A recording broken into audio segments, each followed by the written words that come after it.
আজকের দিনটা যে এতটাই ক্লান্তিকর হবে ভাবাই ছিল না।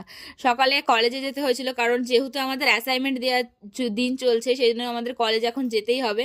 আর কলেজে দেখো এখন কত স্টুডেন্ট আছে, কারণ পরীক্ষা চলছে, তাই বাইরের কলেজ থেকে সব স্টুডেন্টরা এসেছিল।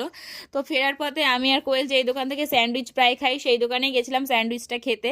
যেহেতু ওই দোকানে না স্যান্ডউইচটা বেশ সুন্দর করে, খেতে বেশ ভালোই লাগে। তো তারপরে আমরা ট্রেনের জন্য অপেক্ষা করছিলাম, আর বুঝতে পারলাম না যে ট্রেনটা আসলে আমাদের এতটাই বিপদ হবে। আসলে ট্রেনটা আসলো, আর আমরা না খেয়াল করিনি যে ট্রেনটা গ্যালোপিন ছিল। এরকম কি গন্ডগোল, ট্রেনটায় উঠে দেখি ট্রেনটা মদনপুরের দাঁড়ালো না, ডিরেক্ট দাঁড়ালো কল্যাণীতে। তো কল্যাণীতে গিয়ে হলো হ্যাপা, কারণ কল্যাণীতে এখন ট্রেন ছিল না। তো আমাদের বেশ কিছুক্ষণ অপেক্ষা করতে হয়েছিল, কিন্তু যেহেতু কল্যাণীতে আমার মেশোর দোকান ছিল, তাই কোনো প্রবলেম হয়নি। আমরা মেশোর দোকানে গেছিলাম, আর মেশো আমাদের চা বিস্কুট দিয়েছিল। কিন্তু মজার বিষয় কি বলতো, শুধুমাত্র আমরাই ভুল করে উঠিনি, ওই বগিতে অনেকে ছিল যারা ভুল করে উঠে পড়েছিল, আর সবাইকে কল্যাণীতে নামতে হয়েছিল। তো কিভাবে আমরা সবাই বলদ। তো আজকে ব্লগটা একটু করি এটা।